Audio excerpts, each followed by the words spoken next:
This is bee smoker. It has bellows. If you have an old bee smoker and the bellows are worn out or leaking somewhere, you can buy just replacement bellows and screw them onto the bee smoker, right? So it has a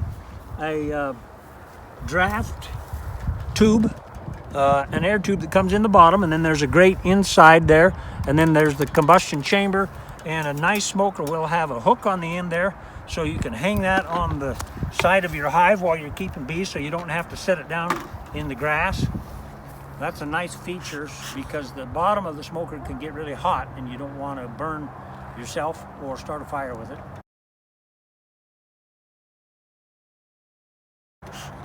It has a hinged lid on it, and sometimes the lid doesn't want to come off, so I use the hive tool to pry it off of there. Clean it now and then around the edge there, get rid of the residue from the fire in there, and the lid will come off easier. You want the lid to stay on tight. You want it so the lid doesn't pop off when you set it down. So, you know, if you drop your smoker, then the lid pops off. You just started a grass fire. So that's very likely to happen if you're not careful. Those are the different parts of the bee smoker. It's an essential tool to beekeeping. Buy a good quality smoker and use it.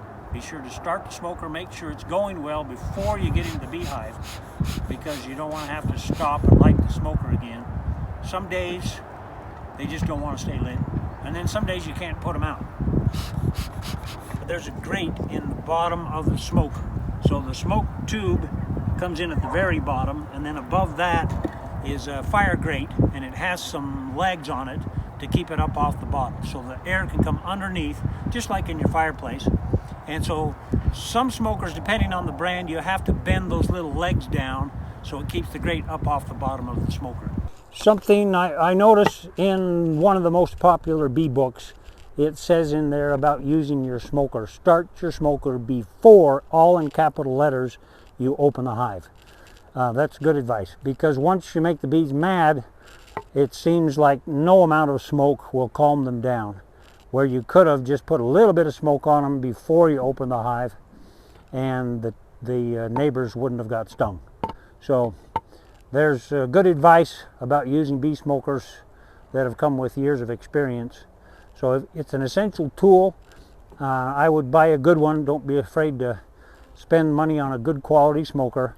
And don't forget, when you go to the beehive, to have your smoker and your smoker fuel and your matches.